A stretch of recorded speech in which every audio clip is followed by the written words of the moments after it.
குறும்பு கொட்டுறதுக்கான ஒரு 10 காரணங்கள் பத்தி பார்க்கலாம். நம்ம லாஸ்ட் வீடியோல பேசியிருந்தோம். அதுல முக்கியமான ஒரு காரணத்தை பத்தி நம்ம அந்த கடைசி வீடியோலயே பேசிட்டோம்.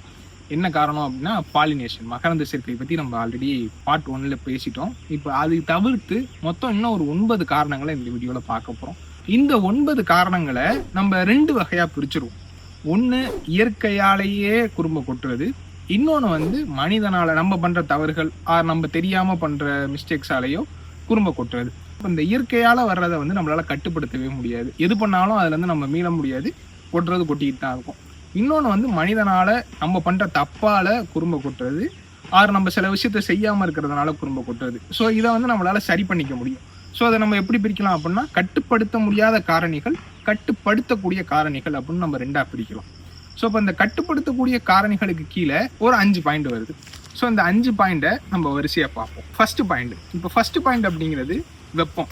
இப்போ நம்ம இந்த சூப்பர் எல்னினோ அப்படின்னு நம்ம பார்க்குறோம். இப்போ இதால் நமக்கு இப்போ பெய்ய வேண்டிய மழையே நமக்கு ஒழுங்காக பெய்யலை. இப்போ இந்த ஜூலை மாதத்தில் இந்த அளவுக்கு வெயிலே அடிக்கக்கூடாது, ஆனால் இந்த அளவுக்கு வெயில் அடிக்குது.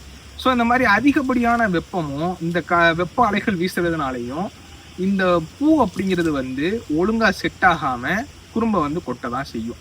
ஸோ இதை நம்ம எந்த விதத்துலையும் நம்மளால தடுக்க முடியாது. 2வது பிரச்சனை மழை மற்றும் வெள்ளம். இப்போ வெப்பத்துக்கு அப்படியே ஆப்போசிட். இப்போ மழை பெய்யுது, மழை ஹெவியா பெய்யுது அப்படிங்கிறப்ப அப்பவும் குறும்பு செட் ஆகாது. அதே மாதிரி மழை பெஞ்சு உங்களோட தோப்புல தண்ணி நிற்கிது, ட்ரைனேஜ் ஃபெசிலிட்டி அதாவது வடிகால் வசதி பெரிய அளவுக்கு இல்லை அப்படின்னாலும் கண்டிப்பா அந்த இடத்துல நோய் பிரச்சனையெல்லாம் மரத்தோட வேர்கள் பாதிக்கப்பட்டு அதனாலையும் குறும்பைகள் கொட்ட தான் செய்யும். இப்போ வடிகால் வசதி இருந்துச்சுன்னா அது பிரச்சனையே கிடையாது. இது ஒரு இயற்கையால் வர்ற பிரச்சனை இல்லை, இது நம்ம சரி பண்ணக்கூடிய பிரச்சனை தான். ஆனால் உங்களுக்கு ஒரு வடிகால் வசதியே இல்லை அப்படின்னா இதை நம்ம எதுவுமே பண்ண முடியாது. கனமான மழை பெஞ்சாதான் அந்த பிரச்சனை, மிதமான மழையால் அது பெரிய பிரச்சனை கிடையாது. இப்போ அடுத்தது 3வது பிரச்சனை காற்று. இப்போ இந்த காற்று அப்படிங்கிறது தென்றல் மாதிரி வீசினாதான் தென்னை மரத்தில், அதுவும் குறிப்பாக நெட்டை தென்னை மரங்களில் பாலினேஷனே ஒழுங்காக நடந்து நமக்கு காய் பிடிக்கும். அதுவே இப்போ கஜா மாதிரியோ இல்லை வேற ஏதாவது புயல் மாதிரியோ வீசுனுச்சு அப்படின்னா மரமே சாயுது, அப்புறம் பாலையில் இருக்கிற பூ என்னாகும். ஸோ அந்த மாதிரி ஒரு புயல் காத்தாலேயோ இல்லை அப்படின்னா காற்று ரொம்ப ஹெவியாக அடிக்கிறதுனாலையோ மகரந்த சேர்க்கை அப்படிங்கிறது ஒழுங்காக நடக்காது. மகரந்தம் அப்படிங்கிறது ரொம்ப தூரத்தில் தள்ளி தோப்பை இல்லாத போய் இடத்துல விழுவுது அப்படின்னா மரத்துக்கு என்ன யூஸ்? No use. ஸோ நமக்கு அதாலையும் குறும்பை பிடிக்காது. 4வது காரணம் ஜெனட்டிக்ஸ், மரபியல் பண்புகள். மரபியல் பண்புகள் அப்படின்னா இப்போது நம்ம பிறக்கிறப்ப ஒரு கலரோட பிறக்கணும். நான் கருப்பாக பிறந்திருக்கேன், என் ஃப்ரெண்டு வீடியோ எடுக்கிறேன் வெள்ளையாக பிறந்திருக்கான். ஸோ நீ ஏன் வெள்ளையாக பிறந்திருக்கேன், நான் ஏன் கருப்பாக பிறந்திருக்கேன் அப்படின்னு நம்ம எந்த விதத்துலையுமே கேட்க முடியாது. ஸோ அப்போ இந்த மரம் இவ்வளவு தான் காய்க்கும் அப்படி தான் ஒரு கணக்கு இருக்குது. இப்போ நெட்ட மரம் 20 தான் பிடிக்கும் அப்படின்னா நீ ஏன் 40 பிடிக்கல அப்படின்னு நம்ம மரத்தில் போய் கேட்க முடியாது. ஸோ அந்த மரத்தால் எவ்வளவு தாங்க முடியுமோ அதில் எவ்வளவு காய் செட் ஆகுமோ அவ்வளோதான் செட் ஆகும். இந்த தோப்பில் 30 காய் பிடிச்சிருக்கு, ஏன் தோப்பில் 20 காய் தான் பிடிச்சிருக்கு அப்படின்னா நீங்கள் போட்ட ரகம் அப்படி. ஸோ நம்ம அதை எந்த விதத்துலையுமே நம்ம மாற்ற முடியாது. ஸோ இதில் ஈல்டு கேப் அப்படின்னு சொல்லுவாங்க. ஈல்டு கேப் அப்படின்னா இப்போ ஏதாவது ஒரு ரைஸ் வெரைட்டியே எடுத்துக்கோங்களேன். இப்போ ஒரு TPS 5 எடுத்துக்கிறோம், அதோட அதிகபட்ச ஈல்டாக 4 டன் வரைக்கும் எடுத்திருக்காங்க ஏக்கருக்கு. ஸோ அப்போ அந்த 4 டன் அப்படிங்கிறத நம்மளால எடுக்க முடியலை, 2 டன் தான் ஏக்கருக்கு வந்திருக்கு அப்படின்னா ஸோ அப்போ அந்த நடுவில் பார்த்தீங்கன்னா ஒரு 2 டன் கேப் இருக்குது பார்த்தீங்களா, அதுதான் ஈல்டு கேப்பு. ஸோ நம்மளால செய்ய முடிஞ்சதை செஞ்சு இந்த 4 டன்னை அச்சீவ் பண்ண முடியும். ஸோ அதுதான் நம்மளால பண்ண முடியும் இந்த மரபியல் பண்புகளால் வர்றது. ஆனால் அந்த 4 டன் அப்படிங்கிறத நம்மளால தாண்டி போக முடியாது. அந்த கொலைக்கு 20 காய் அப்படிங்கிறத நம்மளால தாண்ட முடியாது. ஆனால் 20 காயை நம்ம அச்சீவ் பண்ணுறதுக்கான எல்லா வழிமுறைகளையும் நம்மளால இந்த இடத்துல செய்ய முடியும். ஸோ இப்போ மரபியல் பண்புகள் அப்படின்னா இந்த மரம் இவ்வளவு தான் காய்க்கும், இந்த ரகம் இவ்வளவு தான் காய்க்கும் அப்படின்னு இருக்குன்னா அது அவ்வளவு தான் காய்க்கும். அதுக்கு மேலே நம்ம அதில் எதிர்பார்க்க முடியாது. அது மண். இந்த மண் அப்படிங்கிறதே இப்போ ஒரு கட்டுப்படுத்தக்கூடிய காரணியாக மாறிக்கிட்டு இருக்கு. நம்மளோட பொருளாதாரம் மாறுது. இப்போ இந்த சுண்ணாம்பு படுக்கை நிலங்கள்லாம் தென்னை மரம் பெருசாக வர்றதில்லை, காய்ப்பு பெருசாக பிடிக்கிறது இல்லை. ஆனால் அந்த மாதிரி இடங்கள்லையே நல்ல ஆழமான குழிகளை தோண்டி கண்ணை நட்டு கண்ணை வளர்க்க ஆரம்பிச்சிட்டாங்க. இப்போ அதே மாதிரி செட்டே ஆகாத மண்ணுக்கு கூட மண் அடித்து 5 அடி 6 அடிக்கு மண் அடித்து ட்ரங்கை சுற்றி ஃபுல்லாக மண் அடித்து வேறு சைடில் ஓட விட்டு மரத்தை காய்க்க வச்சிடுறாங்க. ஸோ இது பார்த்தீங்கன்னா உங்களோட பொருளாதார வசதியோட டைரெக்டாக லிங்க் ஆகிருக்கு. உங்கள்கிட்ட பொருளாதார வசதி நல்லா இருக்குது அப்படின்னா நீங்கள் மண் அடித்து கூட அதை மாற்றலாம். இந்த மண்ணை மாற்றுறதுக்கு அப்படிங்கிறதே நம்ம ஒரு தனி டாப்பிக்காகவே பேசலாம். அது மட்டும் இல்லாமல் இந்த மண்ணோட சம்மந்தப்பட்டது தான் சத்து பற்றாக்குறையுமே. இந்த சத்து பற்றாக்குறை அப்படிங்கிறது ஒரு கட்டுப்படுத்தக்கூடிய காரணியாக மாறுறதுனால இந்த மண் அப்படிங்கிறது ஒரு கட்டுப்படுத்த முடியாத காரணியும் தான் நம்மக்கிட்ட பொருளாதார வசதி இல்லை அப்படின்னா. ஆனால் நம்மளால கட்டுப்படுத்த முடியும் நம்மக்கிட்ட தேவையான பணம் இருந்துச்சு அப்படின்னா. இப்போ நம்ம அப்படியே இப்போ ஒரு கட்டுப்படுத்தக்கூடிய காரணி மனிதனால் ஏற்படுற பிரச்சனைகளை பற்றி பார்க்கலாம். இப்போ நம்ம ஃபர்ஸ்ட் பார்க்க போகிறது சத்து பற்றாக்குறை. இந்த சத்து பற்றாக்குறையை இன்னும் 2 விதமாக பிரிக்கலாம். ஒன்று வந்து பேரூட்டச்சத்து பற்றாக்குறை, இன்னொன்று வந்து 2ஆம் நிலை சத்து மற்றும் நுண்ணூட்டச்சத்து பற்றாக்குறை அப்படின்னு நம்ம 2 விதமாக பிரிக்கலாம். இப்போ இந்த பேரூட்டச்சத்து பற்றாக்குறை அப்படிங்கிறது வந்து நைட்ரஜன் தழைச்சத்து, பாஸ்பரஸ் மணிச்சத்து, சாம்பல் சத்து பொட்டாசியம், இது 3லையும் குறைபாடு வர்றதுனால காய்கள் வந்து நமக்கு குறையும். இப்போ தலைச்சத்து கம்மியாக இருந்துச்சு அப்படின்னா மட்டை வந்து பச்சையாக இருக்காது. மணிச்சத்து பற்றாக்குறை வருது அப்படின்னா வேர்களோட வளர்ச்சி கம்மியாக இருக்கும். சாம்பல் சத்து பற்றாக்குறை வருது அப்படின்னா தேங்காயோட சைஸே பெருசாக இன்க்ரீஸ் ஆகாது. ஸோ இந்த மாதிரி 3 சத்துக்களுமே நமக்கு சரி விகிதத்தில் தேவைப்படுது. இப்போ நீங்கள் வெறும் காம்ப்ளெக்ஸையும் யூரியாவையும் மட்டும் வச்சுட்டு பொட்டாஷ் ரேட்டுக்கு அதிகமாக இருக்குது அப்படின்னு பொட்டாஷை குறைச்சிங்க அப்படின்னா அதிகப்படியான நைட்ரஜன் வச்சாலும் மரத்தில் காய் பிடிக்காது. ஸோ நமக்கு எல்லா உரமுமே சரி விதத்தில் வேணும். ஸோ ஒரு மரத்துக்கு எவ்வளவு தான்ப்பா உரம் வைக்கலாம் அப்படின்னு நீ சொல்கிற அப்படின்னா, இப்போ இதுக்காகவே நான் ஆல்ரெடி ஒரு 2 வீடியோ போட்டிருக்கேன். ஸோ அந்த வீடியோ கூட நீங்கள் போய் பார்க்க தேவையில்லை. இந்த இடத்துல ஸ்க்ரீன்ஷாட் போடுறேன், நீங்களும் ஒரு ஸ்க்ரீன்ஷாட் எடுத்துக்கோங்க. இதில் உள்ள அளவுகளை நீங்கள் சரியாக வச்சாலே உங்களுக்கு போதும். இப்போ அடுத்தது 2ஆம் நிலை சத்து பற்றாக்குறை மற்றும் நுண்ணூட்டச்சத்து பற்றாக்குறை. இப்போ 2ஆம் நிலை சத்துனா என்ன? Calcium, magnesium, sulphur. அதே மாதிரி நுண்ணூட்டச்சத்து அப்படின்னா என்ன? இப்போ போரானு, சிங்கு, காப்பரு, ஃபெரஸு, இது எல்லாமே நுண்ணூட்டச்சத்துக்கு எடுத்துக்காட்டாக சொல்லலாம். இப்போ இதுலேயே நம்ம ஒரு எக்ஸாம்பிளுக்கு ஒரு 4 இதை பற்றி பார்ப்போமே. இப்போ கால்சியம் இல்லை அப்படின்னா மட்டை சரியாக ஆரம்பிக்கும், மட்டை வந்து ஒரு ஸ்ட்ரிப்பாக இருக்காது. இப்போ அடுத்தது மெக்னீஷியம். மெக்னீஷியம் இல்லை அப்படின்னா மரத்தில் பச்சை கொடுக்குறது கண்டிப்பாக குறைய தான் செய்யும். சல்ஃபர் பற்றி உங்களுக்கு நல்லாவே தெரியும். சல்ஃபர் வந்து நமக்கு கம்மியாக ஆயிடுச்சு அப்படின்னா தேங்காயில் எண்ணெயோட கண்டென்ட் குறைஞ்சி போயிடும். அடுத்து போரான். இப்போ போரான் இல்லை அப்படின்னா இந்த மகரந்த சேர்க்கை அப்படின்னு நம்ம சொல்கிறோம்ல, அந்த மகரந்த சேர்க்கைக்கு ரொம்ப அடிப்படையான, அதாவது ரீப்ரொடக்ஷனுக்கு ரொம்ப முக்கியமான சத்தாகவே இந்த இடத்துல போரான் தான் இருக்குது. ஸோ அந்த மாதிரி எல்லா சத்துக்களுமே நமக்கு தேவைப்படுது. 2ஆம் நிலை சத்து மற்றும் நுண்ணூட்டச்சத்துக்கு என்ன பண்ணலாம் அப்படின்னா, அப்சல்யூட்டாக மைக்ரோஃபுட் வைக்கிறது தான் இதுக்கு ஒரே ஆப்ஷனு. வருஷத்துக்கு 1 கிலோ, 6 மாதத்துக்கு 1/2 கிலோ அப்படிங்கிற அளவில் நம்ம வைக்க முடியும். இப்போ இந்த மைக்ரோஃபுட் அப்படிங்கிறது பிராண்ட் வாரியாக 70 ரூபாயில் ஆரம்பித்து 110 ரூபா 120 ரூபா வரைக்குமே இருக்குது. ஸோ இதால் மரத்துக்கு வந்து குறைஞ்சபட்சம் 70 ரூபா செலவாகும், அதிகபட்சமாக 120 ரூபா வரைக்கும் செலவாகும். இது பிராண்டை பொறுத்தது தான். உங்களுக்கு நுண்ணூட்டச்சத்து தேவைப்பட்டால் கூட நீங்கள் நம்மளை காண்டாக்ட் பண்ணலாம், நாங்கள் உங்களுக்கு அனுப்பி வைப்போம். இப்போ இது இல்லை, இது ரொம்ப காஸ்ட்லியாக இருக்குது அப்படின்னா அடுத்து தான் இந்த ரூட் ஃபீடிங் அப்படிங்கிறத நம்ம பண்ணலாம். இப்போ அந்த ரூட் ஃபீடிங் பண்ணுறப்பவே உங்களுக்கு அதுலேயே கால்சியம், மெக்னீசியம், சல்ஃபர், போரானு, சிங்கு எல்லாமே கலந்து ஒரே டானிக்காக வந்துடும். இந்த டானிக்கை வந்து மரத்துக்கு 25 மில்லி அளவில் கட்டலாம், 75 மில்லி தண்ணியோட கலந்து. ஸோ இதை கட்டுறது மூலமாகவே உங்களுக்கு நுண்ணூட்டச்சத்தும் கிடச்சிரும், 2ஆம் நிலை சத்தும் கிடச்சிரும். ஸோ அப்போ இது எவ்வளோ ஆகும் அப்படின்னா, இப்போ நம்ம கிராப்ஸ்கானலேயே கோகோஃபிக்ஸ் அப்படிங்கிற மருந்து இருக்குது. இந்த கோகோஃபிக்ஸ் பார்த்தீங்கன்னா லிட்டர் வந்து 650 ரூபாய்கிட்ட வரும் இன்னைய ரேட்டு படி. ஸோ அப்போ ஒரு மரத்துக்கு பார்த்தீங்கன்னா ஒரு 16 ரூபா செலவாகும். இதை கட்டுறதுக்கு ஆள் கூலி அப்படிங்கிறது இப்போ நம்ம ஊர்லலாம் 10 ரூபா 12 ரூபாய்க்கே கட்டுறதுக்கு ஆள் இருக்குது. இப்போ இதுவே நீங்கள் திருப்பூர் பக்கம் போனீங்க அப்படின்னா 14 ரூபா வரைக்கும் கேட்குறாங்க, சில ஊரில் 20 ரூபா வரைக்கும் கேட்குறாங்க. அது அங்கே உள்ள லேபரை பொறுத்தது. ஸோ இப்போ நம்ம ஒரு 15 ரூபா அப்படின்னு ஆவரேஜ் எடுத்துக்கிட்டால் கூட இதில் ஒரு 16 ரூபா, இதுக்கு ஒரு 15 ரூபா, 31 ரூபாயில் நம்ம செலவு முடியுது ஒரு மரத்துக்கு நுண்ணூட்டச்சத்துக்கு. இப்போ அடுத்தது இந்த நுண்ணூட்டச்சத்தில் இன்னொரு பெரிய தப்பு என்ன பண்ணிடுறாங்க அப்படின்னா, இந்த பேரூட்டச்சத்து வைக்கிறாங்கல்ல, என்பிகே, நைட்ரஜன், பொட்டாசியம், பாஸ்பரஸ் அப்படிங்கிறத வைக்கிறோம்ல, அது கூடவே ஒன்றா மைக்ரோஃபுட்டையும் மிக்ஸ் பண்ணி வச்சிடுறது. நீங்கள் அந்த தப்பு பண்ணீங்க அப்படின்னா நீங்கள் மைக்ரோஃபுட் வைக்கிறதே வேஸ்ட்டாக போயிடும். இதை பற்றி தனியாக ஒரு வீடியோவில் எக்ஸ்பிளைன் பண்ணியிருக்கேன், அதுக்கான லிங்கை கீழே போடுறேன், கண்டிப்பாக போய் பாருங்கள். ஸோ அதனால் நீங்கள் மைக்ரோஃபுட் வைக்கிறீங்கன்னா, எனக்கு வைக்கிறதுக்கு ஆள்லாம் அந்த அளவுக்கு கிடைக்காதுப்பா, எப்படிப்பா நான் இப்போ ஒரு தடவை உரம் வச்சுட்டு 3 மாதம் கழிச்சு மைக்ரோஃபுட்டுக்கு இன்னொரு தடவை ஆள் பிடிக்கணுமா அப்படின்னு நீங்கள் கேட்கலாம். ஸோ உங்களால் அந்த அளவுக்கு அஃபோர்ட் பண்ண முடியல அப்படின்னா அட்லீஸ்ட் ஒரு பெரிய வட்டப்பத்தி எடுத்து இந்த பக்கம் பேரூட்டச்சத்துக்களையும் இந்த பக்கம் மைக்ரோஃபுட்டையும் வைங்க.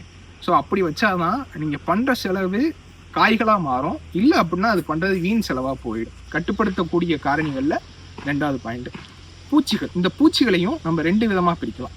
நன்மை செய்கிற பூச்சி, தீமை செய்கிற பூச்சி. பூச்சியில் என்னப்பா நன்மை செய்கிற பூச்சி அப்படின்னா, இப்போ நெட்ட மரங்களில் பாலினேஷன் பற்றி நம்ம லாஸ்ட் வீடியோவில் பேசியிருந்தோம்ல, அதுக்கு அந்த அயல் மகரந்த சேர்க்கை அப்படிங்கிறது ஒன்று நடக்கணும். அந்த அயல் மகரந்த சேர்க்கையே தேனீக்களால் தான் அதிக அளவு நடக்குது. இப்போ நம்ம வந்து வயலுக்கு மருந்து அடிக்கிறோமோ இல்லையோ, அந்த தேனீக்களை மருந்து அடித்து நம்ம கொண்டு வர்றோம். ஸோ அப்போ தேனீக்களோட நடமாட்டம் உங்கள் தோப்பில் குறையுதுன்னா, அதுவும் நெட்ட மரம் வச்சுருக்கிற தோப்பில் குறையுதுன்னா கண்டிப்பாக மகரந்த சேர்க்கை குறையும். அதனாலையும் பெண் பூக்கள் ஒழுங்காக மகரந்த சேர்க்கை அடையாமல் கீழே கொட்ட தான் செய்யும். ஸோ அப்போ நம்ம இந்த இடத்துல பூச்சிகளோட நடமாட்டத்தை நம்ம அதிகரிக்கணும். இதுக்கு ஈஸியான வழி தான். நீங்கள் தேனி பொட்டி உங்களுக்கு எப்படியும் பக்கத்தில் கிடைக்கும். நீங்கள் ஒரு ஏக்கருக்கு ஒரு தேனி பொட்டி வச்சா கூட உங்களுக்கு போதுமான தேனீக்கள் வந்து கிடைக்கும். ஸோ அப்போ நம்ம தேனீக்களை இன்க்ரீஸ் பண்ணுறப்ப, அதுவும் குறிப்பாக நெட்டை மரங்கள் இன்க்ரீஸ் பண்ணுறப்ப நமக்கு குறும்பை கொட்டுறதை தடுக்க முடியும். இப்போ அடுத்தது தீமை செய்கிற பூச்சிகள். இப்போ தீமை செய்கிற பூச்சிகள் அப்படின்னா நம்ம முக்கியமாக இந்த இடத்துல பார்க்க வேண்டியதே ஒரு 3 பூச்சி தான். ஒன்று வெள்ளை, இன்னொன்று காண்டாமிருக வண்டு, 3வது சிவப்பு கூன் வண்டு. முதல்ல வெள்ளை பற்றி பார்க்கலாம். அப்படி பாதிப்பை ஏற்படுத்துது அப்படின்னா, இப்போ இந்த வெள்ளை அப்படிங்கிறது மட்டைக்கு கீழே தான் வாழுது. உங்களுக்கு பார்த்தாவே தெரியும், வெள்ளை வெள்ளையாக பிடிச்சிருக்கும். இது இப்படி அடிமட்டையில் இருக்குது பார்த்தீங்களா? ஸோ இப்போ இந்த மட்டையோட அடியில் இருக்குது. இப்போ கீழே ஒரு மட்டை இருக்கும். இதோட கழிவு வந்து இந்த மட்டையில் விழுவுது. அது வந்து ஒரு பிசுபிசுப்பான திரவம் மாதிரி இருக்கும். இந்த திரவம் அப்படிங்கிறது காற்றுல இருக்கிற அசடு, அதுவே 4 அடிவில் அப்படியே கண்ணங்கரையர்னு மாறி மட்டைக்கு மேலே வந்து அப்படியே ஒரு கருப்பாக ஃபார்ம் ஆகிடுது. ஸோ அப்படி கருப்பாக ஃபார்ம் ஆகிறதுனால ஒளிச்சேர்க்கை அப்படிங்கிறதே மரத்தால் பண்ண முடியறது இல்லை. ஒளிச்சேர்க்கை பண்ண முடியலை அப்படின்னா மரத்தால் ஸ்டார்ச்சை ப்ரொடியூஸ் பண்ண முடியாது. ஸ்டார்ச் அப்படிங்கிறது தான் நமக்கு அந்த தேங்காயாக மாறி உள்ளே இருக்குது பார்த்தீங்களா கொப்பரை, அது எல்லாமே ஸ்டார்ச் தான். ஸோ அந்த ஸ்டார்ச்சாக மாறுறது அப்படிங்கிறது இந்த இடத்துல தடைபட்டுரும். இதுவே ஒரு பெரிய பிரச்சனை. நமக்கு ஒளிச்சேர்க்கை நடக்கணும். ஒளிச்சேர்க்கை நடந்தால் தான் அது தேங்காய் நமக்கு ஒரு ஃபுல் ஃபார்மாக நமக்கு கிடைக்கும். இல்லை அப்படின்னா அதுவும் நமக்கு வேஸ்ட்டு தான். இப்போ இந்த வெள்ளைக்கு பார்த்தீங்க அப்படின்னா தண்ணியை ஹை ப்ரெஷரில் அடித்தாலே வெள்ளையை வந்து கிளியர் ஆகிடும். அதே மாதிரி ஒரு கனமான மழை பெஞ்சிச்சு அப்படின்னாலும் இந்த வெள்ளையோட தாக்கம் வந்து குறையும். ஸோ ஆனால் கனமான மழை பெஞ்சால் இன்னொரு விதத்தில் குறும்பு கொட்டும், மழையாலேயே குறும்பு கொட்டும். ஸோ அது இயற்கை, நம்ம அது எதுவும் பண்ண முடியாது. இப்போ நம்ம அடுத்து 2வது பூச்சி அப்படிங்கிறத நம்ம அப்படியே ஒரு மொத்தமாகவே பொதுவாகவே பார்க்கலாமே. சிவப்பு கூன் வண்டு, காண்டாமிருக வண்டு, இந்த 2மே கிட்டத்தட்ட பிரதர்ஸ் மாதிரி வச்சுக்கோங்க. ஏதாவது ஒரு வண்டு வந்துருச்சு அப்படின்னா அதை ஃபாலோ பண்ணி இன்னொரு வண்டு வந்துடும். இப்போ காண்டாமிருக வண்டு இப்படி ஓட்டை போட்டு போகுதுன்னா சிவப்பு கூன் வண்டு இப்படி ஓட்டை போட ஆரம்பிச்சிடும் ஒரே மரத்துலேயே. ஸோ இப்போ நம்ம இந்த வண்டுகளை எப்படி கொள்ளலாம், இதுக்கான தீர்வு என்ன அப்படின்னு பார்த்தீங்கன்னா, இப்போ இது ஆர்கானிக்கில் பண்ணுறீங்க அப்படின்னா மெட்டாரேசியம் அனிசோப்ளே நம்மகிட்டே கண்ட்ரோலர் அப்படிங்கிற பேரில் இருக்குது. அதை குருத்துக்குள்ளே ஊற்றி விடுறது மூலமாக இந்த காண்டாமிருக வண்டையும் கொள்ளலாம். அதே மாதிரி இந்த சிவப்பு கூன் வண்டோட ஓட்டை இருக்குது பார்த்தீங்களா, அது கோல் போட்டு தான் அதுக்குள்ளே தான் போய் குடியிருக்கும். அந்த இடத்துக்குள்ளே இந்த கண்ட்ரோலரை வந்து ஒரு 1 லிட்டர் தண்ணியோட கலந்து உள்ளே ஊற்றி விட்டு ஒரு களிமண்ணை வச்சு பூசுறது மூலமாக இது அந்த பூச்சி மேலே பட்டாதான் கொள்ளும். அதுதான் இந்த ஆர்கானிக்கில் உள்ள பிரச்சனையே. பூச்சி மேலே இந்த மருந்து போய் படணும்.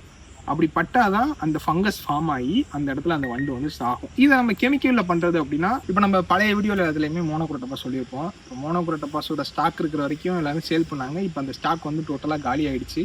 ஸோ அதனால் மோனோக்ரோட்டோபாஸ் இனிமேல் யூஸ் பண்ண முடியாது. இப்போ இதுக்கு ஆல்டர்னேட்டிவாக நம்ம ரெக்கமெண்ட் பண்ணுறது வந்து கார்போசல்ஃபான். இந்த கார்போசல்ஃபான் வந்து ஒரு 5 மில்லி, தண்ணி வந்து ஒரு 95 மில்லி கலந்துட்டு வேரில் ரூட் ஃபீடிங் பண்ணுறது மூலமாக இந்த காண்டாமிருக வண்டையும் சிவப்பு கூன் வண்டையுமே நம்மளால் அழிக்க முடியும். இப்போ அடுத்த பிரச்சனை தண்ணி. 2 விதத்தில் உங்களால் பிரச்சனை வரும். ஒன்று தண்ணியை கொடுக்காமல் இருக்கிறது, இல்லை அப்படின்னா தண்ணி அதிக அளவில் கொடுக்குறது. தண்ணி அதிக அளவில் போணுச்சு அப்படின்னா ஒரு வெள்ளம் வந்து உங்கள் தோப்பில் என்ன பாதிப்பை ஏற்படுத்துமோ அதே பாதிப்பை நீங்கள் செயற்கையாகவே நீங்கள் தண்ணி அதிகமாக கொடுக்கறது மூலமாக ஏற்படுத்த முடியும். ஸோ அதன் விளைவாக நமக்கு வாடல் நோய் வர்றதுக்கும் வாய்ப்பு இருக்குது. இப்போ அதுவே தண்ணியில் இன்னொரு பிரச்சனை வரும். தண்ணியை நம்ம கொடுக்காமே இருக்கிறது. தண்ணி கொடுக்கலன்னா கண்டிப்பாக உங்களுக்கு தேங்காய் காய்க்காது தான்.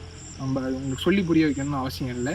ஸோ தேவையான அளவுக்கு தண்ணியை நம்ம கொடுக்கறது மூலமாகவே இந்த குறும்பை கொட்டுறதை நம்மளால் ஸ்டாப் பண்ணிட முடியும். தண்ணி அதிகமாகவும் கொடுக்கக்கூடாது, ரொம்ப கம்மியாகவும் கொடுக்கக்கூடாது. அவ்வளோதான் கான்செப்ட். இப்போ அடுத்த 4வது பாயிண்ட், உழவு கருவிகளை பயன்படுத்துறது. இப்போ சில பேர் வந்து தோப்பில் புல் மண்டிட்டாலே 6 மாதத்துக்கு ஒரு தடவை ரொட்டவேட்டரை போட்டு அடிக்க ஆரம்பிச்சிடுறாங்க. இப்போ இந்த தென்னை மரத்தை எடுத்துக்கோங்க. இந்த தென்னை மரத்தோட இந்த நுனி இருக்குது பார்த்தீங்களா, இந்த நுனியிலேருந்து உள்ளே ஒரு 2 அடி தள்ளினீங்க அப்படின்னா இந்த இடத்துல கூட வேர் இருக்கும். இப்போ நான் நிற்கிற இடத்துல கொஞ்சம் தூரம் தள்ளி. ஸோ அப்போ இந்த வேர் அப்படிங்கிறது அந்த மரத்தோட வேரை இது வரைக்கும் பரவுது. அப்போ அதே மாதிரி அந்த மரத்தோட வேரை அது வரைக்கும் பரவி இருக்கும். அப்படிங்கிறப்ப இந்த தோப்பே வந்து வேர்களால் பரவி இருக்கு. அப்படிங்கிறப்ப நீங்கள் அதில் அங்கலப்பையை போட்டிங்கன்னா கண்டிப்பாக அந்த இடத்துல வேர்கள் எல்லாமே அறுபட தான் செய்யும். வேர்கள் அறுபடுறப்ப நீங்கள் அதாவது ஆக்சுவலாக வாயிலே புண்ணு வந்துருச்சு அப்படின்னா எப்படி சாப்பிட முடியும்? அதுதான் இங்கே கான்செப்ட். ஸோ அப்படிங்கிறப்ப உழவு கருவிகளை நீங்கள் ரொம்ப கம்மியாக யூஸ் பண்ணலாம். இதனாலையும் நம்ம குறும்பை கொட்டுறதை ஸ்டாப் பண்ண முடியும். அடுத்தது வந்து சில பேர் வந்து தென்னந்தோப்புக்குள்ளேயே வந்து நெல் விவசாயம் பண்ணிக்கிட்டு இருப்பாங்க. சும்மாவே நம்ம வந்து யூஸ் பண்ணக்கூடாதுன்னு தான் சொல்கிறோம். இப்போ நீங்கள் நெல்லுக்கு போயிட்டீங்க அப்படின்னா உழவு கருவிகள் வந்து நீங்கள் ரொம்ப அதிகமாகவே யூஸ் பண்ண ஆரம்பிச்சிருப்பீங்க. டிராக்டர் வந்து அதிகமாகவே ஓடி இருக்கும். அதனாலையும் நமக்கு வந்து பிரச்சனை வரதான் செய்யும். இது எல்லாம் தான் குறும்பை கொட்டுறதுக்கான ரீசன். புரிஞ்சிருக்கும் அப்படின்னு நினைக்கிறேன். இப்போ இதை சுருக்கமாக சொல்லணும் அப்படின்னா குறும்பை கொட்டுறதுக்கான காரணத்தை 2 விதமாக பிரிக்கலாம். ஒன்று கட்டுப்படுத்த முடியாத காரணிகள், கட்டுப்படுத்தக்கூடிய காரணிகள். இந்த கட்டுப்படுத்த முடியாத காரணிகளுக்கு கீழே தான் வெப்பம். வெயில் அதிகரிச்சுன்னா குறும்ப கொட்ட தான் செய்யும், அதை நம்மளால் கண்ட்ரோல் பண்ண முடியாது. மழை மற்றும் வெள்ளம். மழை ஹெவியாக பெஞ்சாலோ இல்லை ஒழுங்கான வடிகால் வசதி இல்லாமல் தோப்புக்குள்ளே தண்ணி தேங்கினாலும் குறும்ப கொட்ட தான் செய்யும், அதையும் நம்மளால் எதுவும் பண்ண முடியாது. காற்று புயல் அளவுக்கோ இல்லை காற்று ரொம்ப ஹெவியாவோ பலமாகவோ அடிக்குது அப்படின்னா கண்டிப்பாக குறும்ப கொட்ட தான் செய்யும். அதுவே காற்று தென்றல் மாதிரி வீசுது அப்படின்னா அதுவே மகரந்த சேர்க்கைக்கு பெரிய அளவில் உதவி பண்ணும். அடுத்தது மரபியல் பண்புகள். மரபியல் பண்புகள் அப்படின்னா இந்த ரகம் இவ்வளவு தான் காய்க்கும் அப்படின்னா அதை தாண்டி காய்க்காது. நம்ம அது காய்க்கிறதுக்கான அளவை விட கம்மியாக காய்க்குது அப்படின்னா அதோட ஃபுல் பொட்டன்ஷியலை அடைகிறதுக்கான செயல்பாடுகளை தான் செய்ய முடியுமே தவிர அதை தாண்டி அதை நம்ம காய்க்க வைக்க முடியாது. ஸோ அது வந்து ஒரு லாக்கு, நம்ம அதை தாண்டி போக முடியாது. அடுத்தது 5வது மண். இப்போ மண் அப்படிங்கிறது ஓரளவுக்கு கட்டுப்படுத்தக்கூடிய காரணி தான், ஆனால் நிறையா தடவை இது கட்டுப்படுத்த முடியாத காரணி தான். கட்டுப்படுத்தக்கூடிய காரணிகளில் ஃபஸ்ட்டு பாயிண்ட்டு சத்து பற்றாக்குறை. சத்து பற்றாக்குறையை நம்ம 2 விதமாக பிரிக்கலாம். பேரூட்டச்சத்து பற்றாக்குறை, 2ஆம் நிலை மற்றும் ஊட்டச்சத்து பற்றாக்குறை அப்படின்னு பிரிக்கலாம். இப்போ இந்த பேரூட்டச்சத்துக்கான என்னென்ன உரங்கள் போடணும் அப்படிங்கிறத நான் அட்டவணையை காட்டியிருப்பேன். அதுக்கேற்ற உரங்களை நீங்கள் போட்டால் போதும். அதுவே 2ஆம் நிலை சத்து பற்றாக்குறைக்கும் ஊட்டச்சத்து பற்றாக்குறைக்கும் நீங்கள் மைக்ரோ ஃபுட்டை வைக்கலாம். ஸோ அதை வைக்கிறது மூலமாக சரி பண்ணலாம். இல்லை அப்படின்னா வேரில் டானிக் கட்டலாம். அது மூலமாக நம்ம இந்த ஊட்டச்சத்து பற்றாக்குறையை சரி செய்ய முடியும். அடுத்தது பூச்சிகள். பூச்சிகளால் நமக்கு 2 விதத்தில் நல்லதும் இருக்குது, கெட்டதும் இருக்குது. ஒன்று நன்மை செய்கிற பூச்சிகள். நன்மை செய்கிற பூச்சிகள்லாம் தேனீக்கள். தேனீக்களோட கவுண்ட் இந்த இடத்துல குறைஞ்சிச்சு அப்படின்னா குறிப்பாக நெட்டை தென்னை மரங்களில் மகரந்த சேர்க்கை ஒழுங்காக நடக்காது, கண்டிப்பாக காய்ப்பு குறையத்தான் செய்யும். இப்போ அதுவே தீமை செய்கிற பூச்சிகள்னு வந்துச்சுன்னா வெள்ளை, காண்டாமிருகம் சிவப்பு கூன் இதோட பிரச்சனையால் மரத்தோட திசு அழிக்கிறது, குருத்தை அழிக்கிறது, மரத்தோட மேலே போர்வை பூத்துன மாதிரி கண்ணங்கரை மாறுறது, இது எல்லாமே ஒளிச்சேர்க்கையை பாதிக்கும், மரத்தையும் பாதிக்கும். அதனாலேயும் குருந்தை கொட்ட தான் செய்யும். அடுத்தது 4வது பாயிண்ட் தண்ணி. இந்த தண்ணி அப்படிங்கிறது ஒன்று அதிகமாக பாய்ச்சி ஏறுறது, இல்லை அப்படின்னா தண்ணியை பாய்ச்சாமல் இருக்கிறது. இப்படி இருந்தாலும் குறும்ப கொட்ட தான் செய்யும். உழவு கருவிகளை பயன்படுத்துறது. புல் வளர்ந்துருச்சு அப்படின்னு தோப்புக்குள்ளே எனி டைமும் உழவு ஓட்டிக்கிட்டே இருக்கிறது, இதனாலையும் வேறு அறுபட்டு ஒழுங்காக உரம் செல்லாமல் தண்ணி செல்லாமல் மரம் காய்ப்பு குறைக்க தான் செய்யும். ஸோ இது எல்லாம் தான் குறும்ப கொட்டத்துக்கான காரணிகள். இது இல்லாமல் ரொம்ப முக்கியமான காரணம் மகரந்த சேர்க்கை. அதை பற்றி நம்ம லாஸ்ட் வீடியோவில் பார்த்துட்டோம். இந்த வீடியோ மூலமாக உங்களுக்கு புதுசாக 4 விஷயம் தெரிஞ்சிருக்கும் அப்படின்னு நம்புகிறேன். மேலே நம்மளோட இலவச ஆலோசனை நம்பர் இருக்குது. தென்னை சம்மந்தப்பட்ட ஏதாவது சந்தேகங்கள் இருக்குது அப்படின்னா மறக்காமல் கால் பண்ணி கேட்கலாம். இப்போ மைக்ரோ ஃபுட் உங்களுக்கு தேவை அப்படின்னாலும் கால் பண்ணி வாங்கிக்கலாம். இதை தாண்டி மற்ற ஏதாவது பயோ ப்ராடக்ட் இருக்குது அப்படின்னாலும் நீங்கள் கால் பண்ணி வாங்கிக்கலாம். இல்லை அப்படின்னா நம்மளோட வெப்சைட்டில் டேரெக்டாக கூட போய் ஆர்டர் பண்ணிக்கலாம். இந்த வீடியோ பிடிச்சிருக்கு அப்படின்னா மறக்காமல் லைக் பண்ணிடுங்க. நம்ம கிராப்ஸ்கான சேனலை சப்ஸ்கிரைப் பண்ணுங்கள்.